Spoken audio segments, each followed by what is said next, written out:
पार्वती पतिये हर हर। उत्तर प्रदेश सरकार में मंत्रिमंडल के मेरे सहयोगी, प्रदेश के पशुधन दुग्ध विकास मंत्री और रामपुर के प्रभारी मंत्री श्री धर्मपाल सिंह जी, प्रदेश के कृषि और कृषि शिक्षा के मंत्री राज्य मंत्री सरदार बलदेव सिंह ओलख जी, लोकप्रिय विधायक मिलक श्रीमती राजबाला सिंह जी,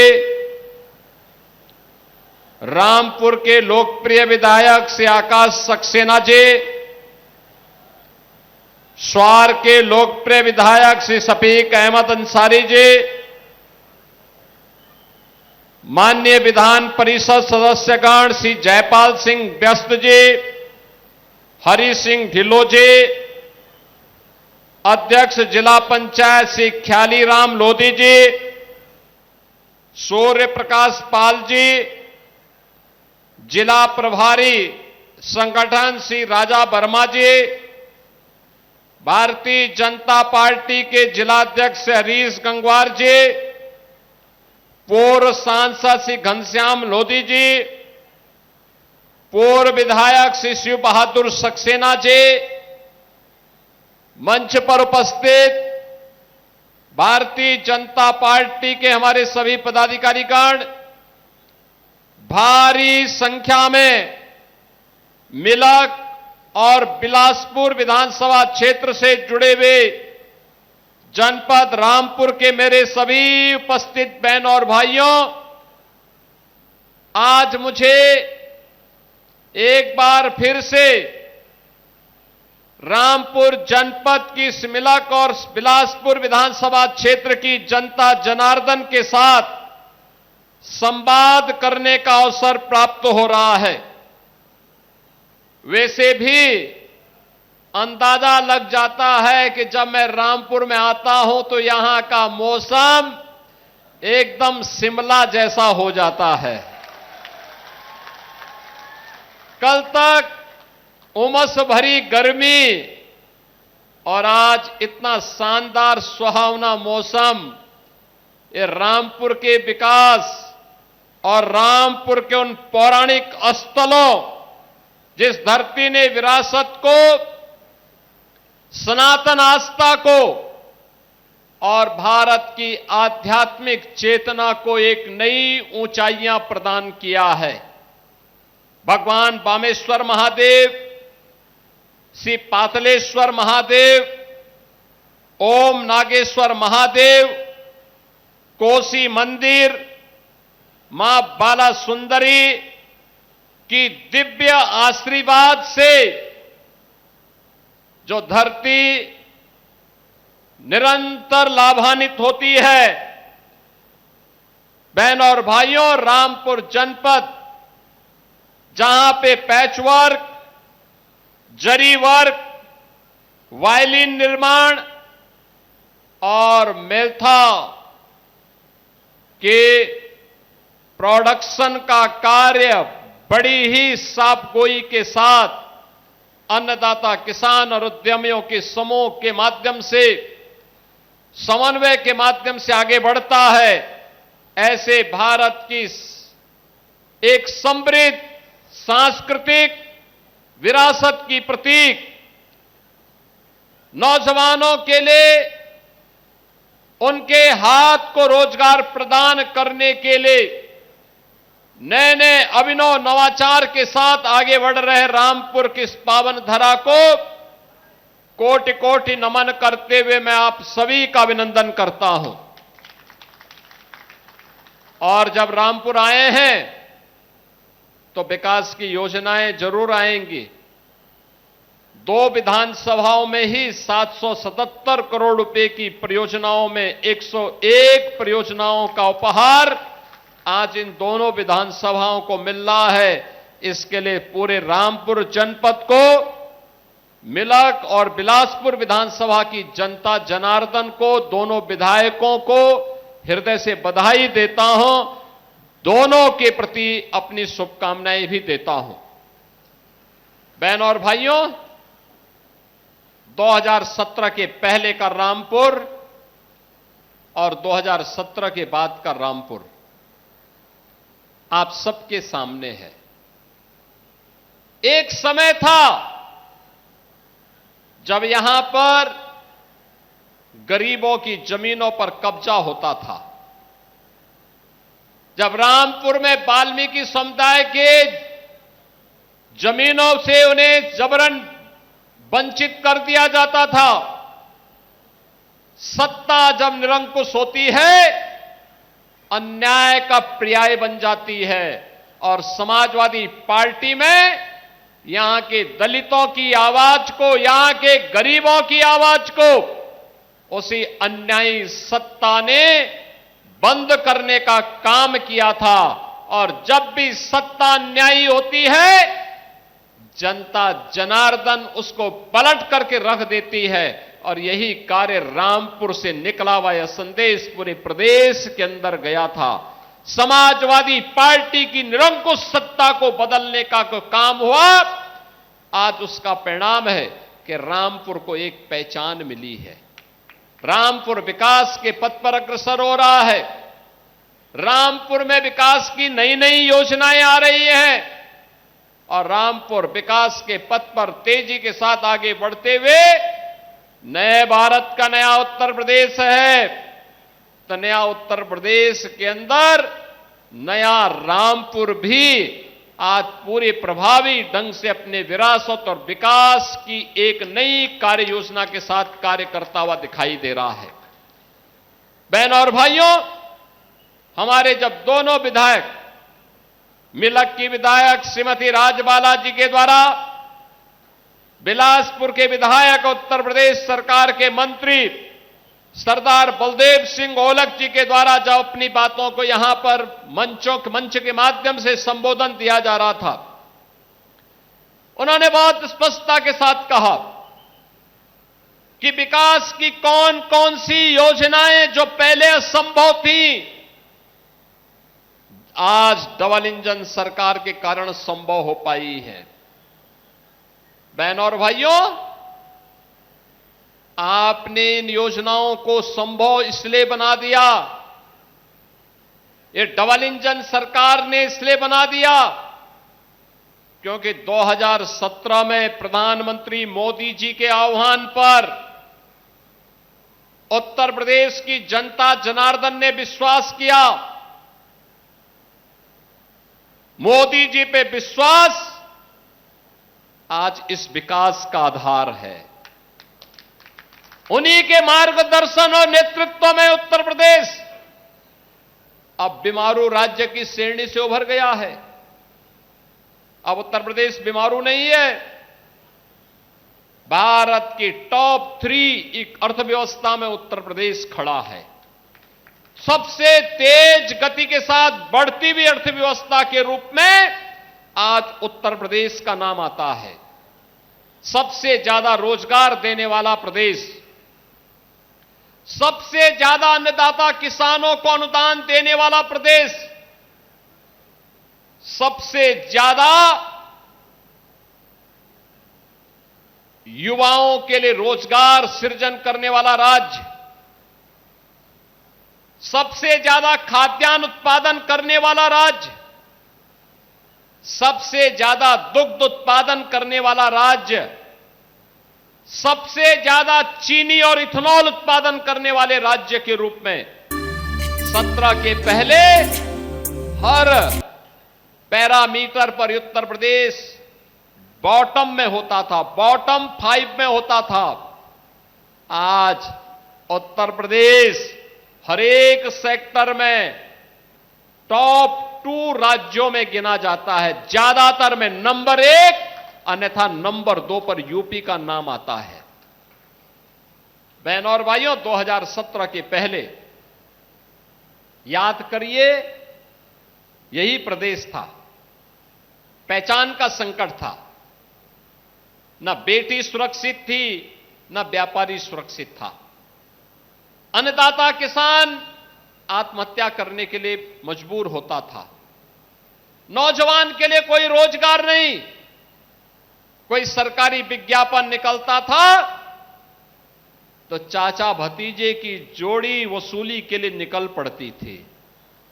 न्यायालय को उस पर रोक लगानी पड़ती थी। सरकार की निरंकुश नीतियों के कारण हमारा परंपरागत उद्यम बंद हो रहा था।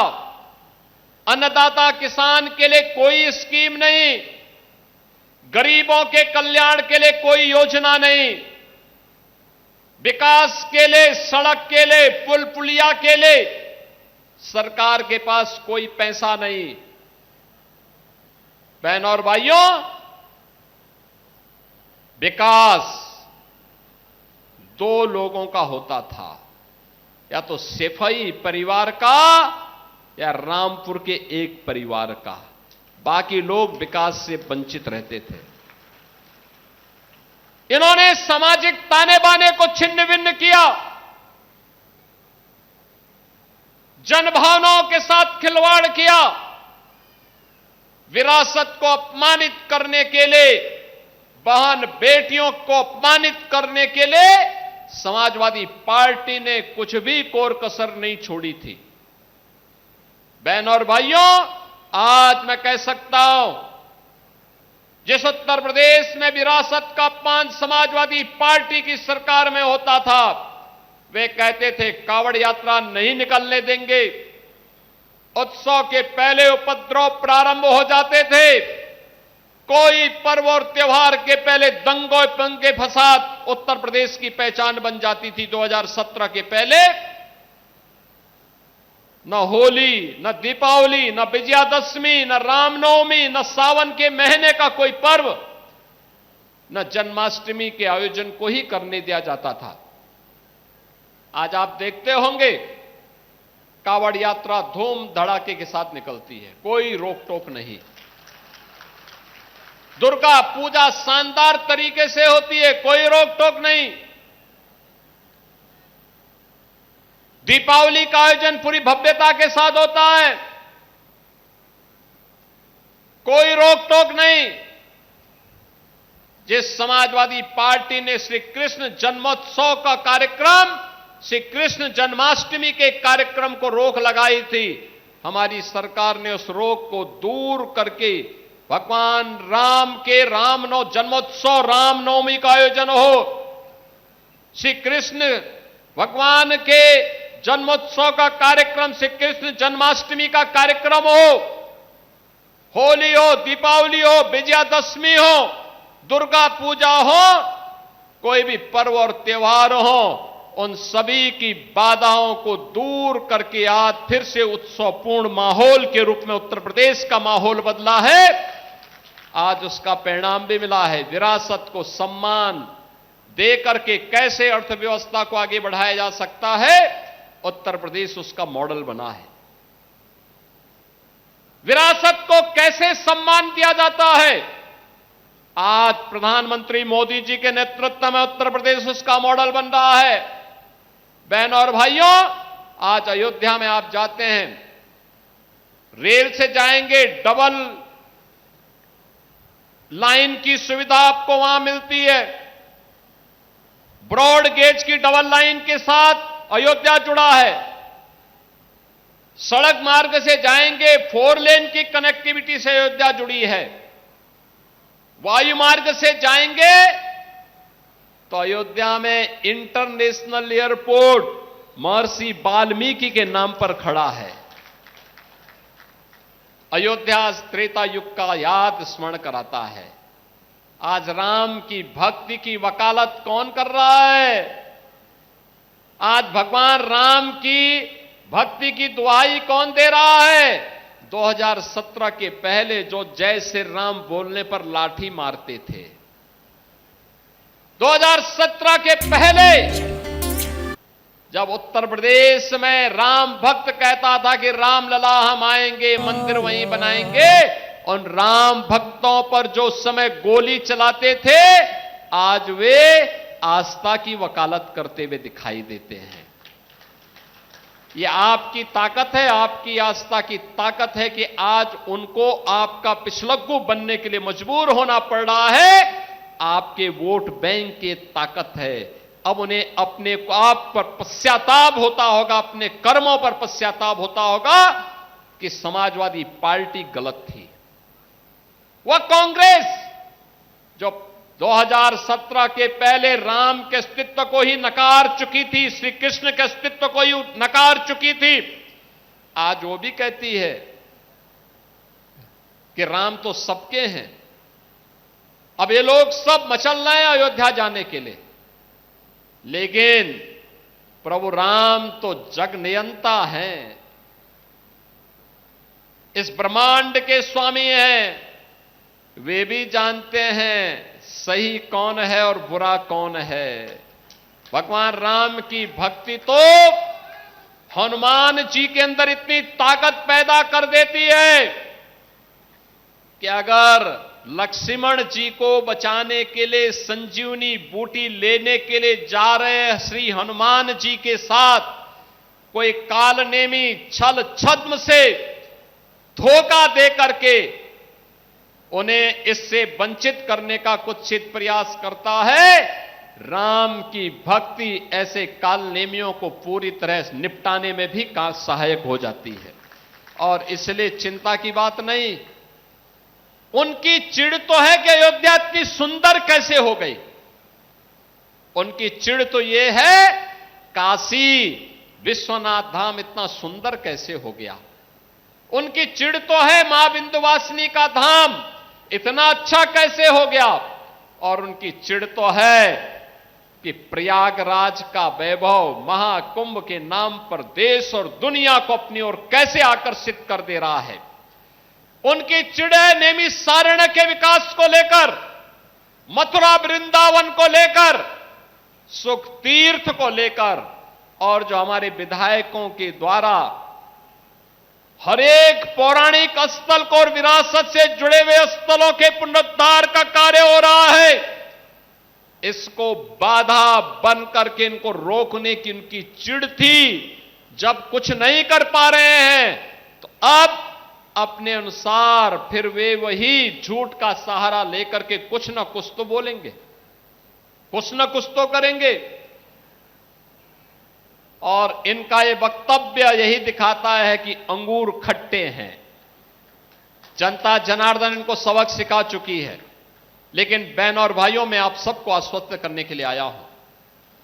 ये विरासत के सम्मान की बात हो या नौजवानों को नौकरी देने की बात, आज मुझे अच्छा लगता है जब हम लोग उत्तर प्रदेश सरकार में कोई सरकारी विज्ञापन निकालते हैं, उत्तर प्रदेश के नौजवान नौकरी प्राप्त करते हैं। यूपी के अंदर आज के दिन पर जो चीजें हैं, मैं देखता हूं जब कोई सरकारी नौकरी के हम नियुक्ति पत्र वितरित करते हैं, रामपुर के भी नौजवानों को नियुक्ति पत्र मिलता है तो मुझे अच्छा लगता है। ये नौजवान 2017 के पहले वंचित थे। आज रामपुर हो, मिलक हो, बिलासपुर हो, स्वार हो, चमरोहा हो, इन सभी विधानसभा क्षेत्र से जुड़े हुए नौजवान आज उत्तर प्रदेश सरकार में नौकरी में जाते हैं। उद्योग की बात जब आती है, रामपुर के लिए भी हमें प्रस्ताव प्राप्त होते हैं। विकास की प्रक्रिया में नौजवान के हाथ को काम मिलता है। हर नौजवान, एक नौजवान जब अपने प्रतिभा और अपने परिश्रम का फल राज्य को देता है, तब उत्तर प्रदेश जैसा बीमारू राज्य जो कांग्रेस और सपा के पाप के कारण कभी बीमारू हुआ था, वह राज्य उस बीमारूपन से उबर करके आज भारत की अर्थव्यवस्था का ग्रोथ इंजन बन करके टॉप 3 इकोनॉमी के रूप में अपने आप को स्थापित करता है। बहनों और भाइयों, यही उत्तर प्रदेश है। परंपरागत उद्यम ठप पड़ चुका था। कहीं पॉल्यूशन कंट्रोल बोर्ड के लोग परेशान करते थे, कहीं पुलिस परेशान करती थी, कहीं मंडी समिति परेशान करती थी।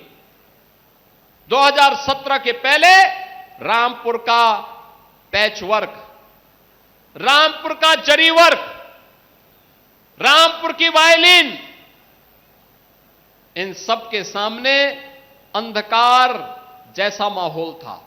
और आज मुझे बताते हुए प्रसन्नता है, उत्तर प्रदेश ने वन डिस्ट्रिक्ट वन प्रोडक्ट के माध्यम से रामपुर को भी, यहां के वन डिस्ट्रिक्ट वन प्रोडक्ट को भी और यहां के परंपरागत उद्यम को भी एक पहचान दी है। बहन और भाइयों, आप अंदाजा इसी से लगा सकते हैं, चाकू अगर गलत व्यक्ति के हाथों में पड़ेगा तो उससे डकैती डालेगा। समाजवादी पार्टी रामपुर के चाकू का दुरुपयोग करके जनता की जमीनों पर कब्जा करती थी, जनता को प्रताड़ित करती थी, उन्हें हतोत्साहित करती थी, उनका शोषण करती थी।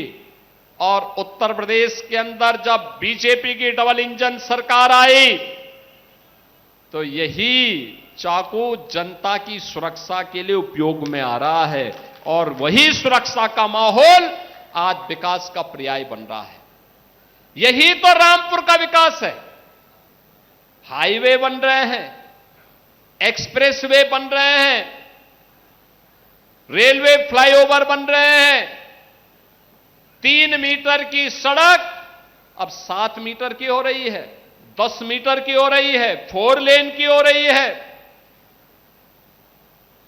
जहां पे जो प्रस्ताव आया उस प्रस्ताव को हमने अपनी सहमति देकर के आगे बढ़ाने का काम किया है, क्योंकि प्रण एक ही है कि कोई भी वंचित न रहने पाए। विकास की प्रक्रिया में सभी लोगों को एक समान रूप से हम आगे बढ़ाएंगे।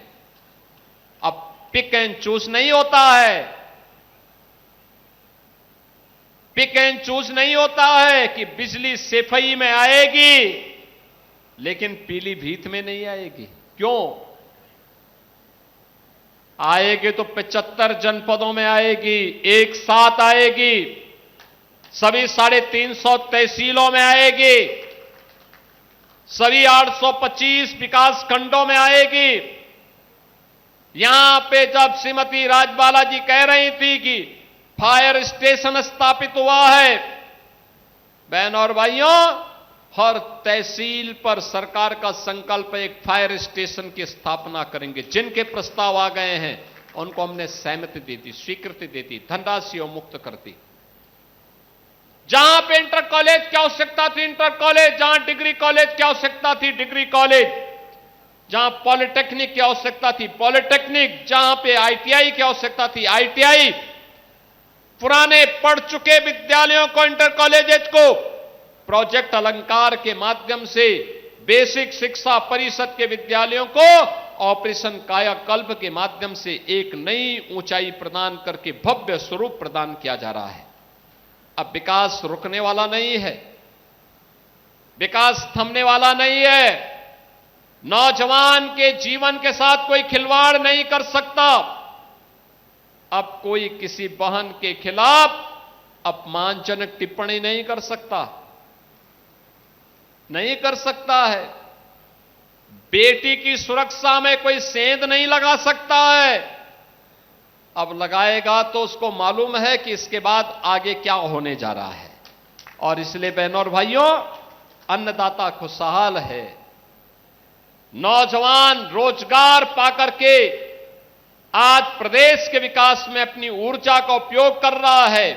हमारा उद्यमी फिर से एमएसएमई वर्क के माध्यम से फिर से उत्तर प्रदेश को पहचान दिला रहा है। 96 लाख एमएसएमई यूनिट, हर एमएसएमई यूनिट को उत्तर प्रदेश सरकार ने 5 लाख रुपए का सुरक्षा बीमा का कवर भी कराया है।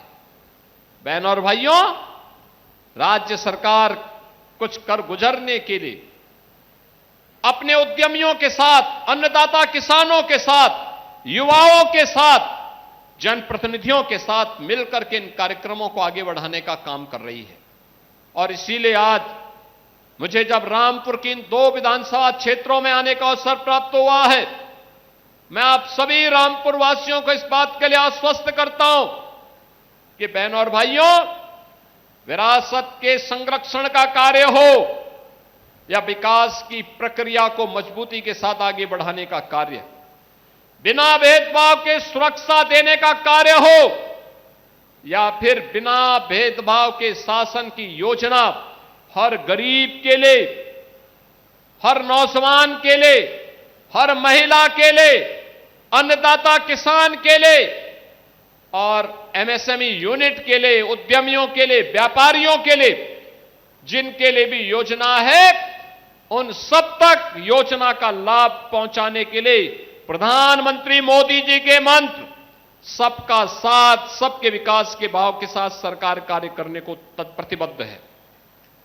बहनों और भाइयों, हमारा संकल्प है कि हम भेदभाव किसी के साथ नहीं करेंगे, भेदभाव किसी के साथ नहीं, लेकिन तुष्टीकरण भी नहीं करेंगे।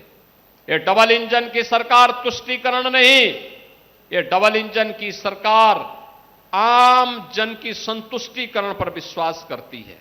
आम जन संतुष्ट है, विकास द्रुत गति से आगे बढ़ता हुआ दिखाई देता है। बहनों और भाइयों, विकास किसी प्रक्रिया को आगे बढ़ाने के लिए आज मुझे यहां आने का अवसर प्राप्त हुआ था। मैं पिछली बार बिलासपुर में आया था। रुद्र विलास चीनी मिल के बारे में सरदार बलदेव सिंह ओलक ने तब भी कहा था, और मैंने तब भी कहा था कि इस मिल की पुनरुद्धार के लिए हम कार्य करेंगे। मैंने सर्वे की रिपोर्ट मांगी है। सर्वे की रिपोर्ट जैसे ही आ जाती है, बहनों और भाइयों, सरकार पैसा देगी उस चीनी मिल को विस्तारीकरण करने के लिए और उसके विकास करने के लिए। ये कार्य आगे बढ़ेंगे। ढेर सारे प्रस्ताव रामपुर के, मिलक के, स्वार के, चमरोआ के मेरे पास आए हुए हैं। कोई रुकेगा नहीं और कोई उसको रोक भी नहीं सकता। ये मजबूती के साथ आगे बढ़ेंगे। विकास की प्रक्रिया अनवरत रूप से आगे बढ़ेगी। मेरी आप सबसे अपील है, ये विकास इसलिए संभव हो पा रहा है, ये सुरक्षा इसलिए संभव हो पा रही है, अराजकता को नियंत्रण करने में इसलिए सफलता प्राप्त हो रही है क्योंकि डबल इंजन की बीजेपी की सरकार है। बिना भेदभाव के योजनाओं का लाभ हर गरीब को उपलब्ध करवाने का कार्य किया जा रहा है। लेकिन इसका श्रेय अगर किसी को जाता है तो आप सभी को जाता है, क्योंकि आपने अच्छे जनप्रतिनिधि चुने, अच्छे जनप्रतिनिधि चुने, अच्छे विधायक चुने।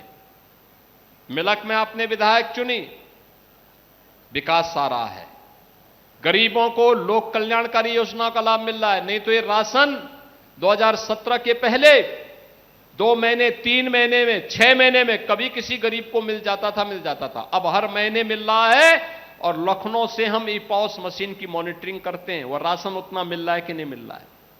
अगर कहीं गड़बड़ होता है, वहां मशीन हमें अलर्ट कर देती है, फिर छापेमारी होती है, कार्रवाई होती है। ये रसोई गैस का सिलेंडर 2017 के पहले सपना था, आज हर गरीब के पास सिलेंडर अपना है। ये है उस समय जो सपना था, आज वो सपना साकार हो रहा है। आयुष्मान भारत का 5 लाख रुपए का कार्ड 2017 के पहले सपना था, आज हर गरीब के पास आयुष्मान का कार्ड है। और जिनके पास कार्ड नहीं है, ये विधायकगण मेरे सामने पत्र प्रस्तुत कर देते हैं, मैं मुख्यमंत्री राहत कोष से उनको पैसा उपलब्ध कराता हूं उपचार के लिए। जितना पैसा लगता है हम पूरा पैसा उपलब्ध करवा देते हैं। बहनों और भाइयों, जब सरकारें अच्छी आती हैं तो विकास भी अच्छा होता है, गरीबों का कल्याण होता है। इंफ्रास्ट्रक्चर जब अच्छा होता, अच्छा रोड बनता है, अच्छे ब्रिजेज बनते हैं, तो ये आपके 4 व्हीलर के, आपके 2 व्हीलर की ही स्पीड को नहीं बढ़ाता है, अर्थव्यवस्था की स्पीड को भी ये बढ़ाता है। अर्थव्यवस्था किस गति से आगे बढ़नी है, ये तय करता है आपका इंफ्रास्ट्रक्चर। अगर इंफ्रास्ट्रक्चर कमजोर है तो इकोनॉमी भी गर्त की तरफ जाती है और दुर्गति की ओर लेके जाती है। अर्थव्यवस्था गर्त में जाने का मतलब सामान्य नागरिकों को दुर्गति की ओर धकेलना। अच्छा इंफ्रास्ट्रक्चर है, उसमें गति है, तो वह गति ही अर्थव्यवस्था की प्रगति का, समृद्धि का कारण बनता है। आम नागरिक के जीवन में वही संतुष्टि का कारण भी बनता है, उनकी प्रगति का वही कारण भी बनता है। और वही प्रगति के साथ जोड़ने के लिए आज डबल इंजन की सरकार ये सभी कार्य कर रही है। अभी तो आपने देखा होगा ये 4 लेन की कनेक्टिविटी आपकी अच्छी हुई है। अभी गोरखपुर शामली इकोनॉमिक कॉरिडोर ये भी रामपुर से होते हुए निकल रहा है।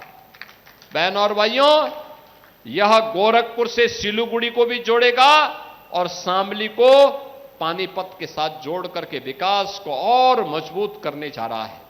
यानी आने वाले समय में विकास की प्रक्रिया और मजबूती के साथ आगे बढ़ेगी। मैं आज के इस अवसर पर इस 777 करोड़ रुपए की परियोजना के लिए इन दोनों विधायकों को हृदय से धन्यवाद देता हूं। आप सभी जनता जनार्दन को और दोनों विधानसभाओं को, वहां की जनता जनार्दन को हृदय से बधाई देता हूं और विश्वास करता हूं अच्छे जनप्रतिनिधि चुनोगे तो विकास भी होगा, गरीब कल्याणकारी कार्यक्रमों को भी आगे बढ़ाने में मदद मिलेगी और साथ साथ सुरक्षा का बेहतर वातावरण दिलाने में मदद मिलेगी। इसी विश्वास के साथ आप सबके प्रति मेरी मंगलमय शुभकामनाएं हैं और विश्वास करता हूं कि आप सब विकास की प्रक्रिया के साथ इसी मजबूती के साथ जुड़े रहेंगे। आप सभी के प्रति मेरी मंगलमय शुभकामनाएं हैं। धन्यवाद। जय हिंद, जय जय श्री राम।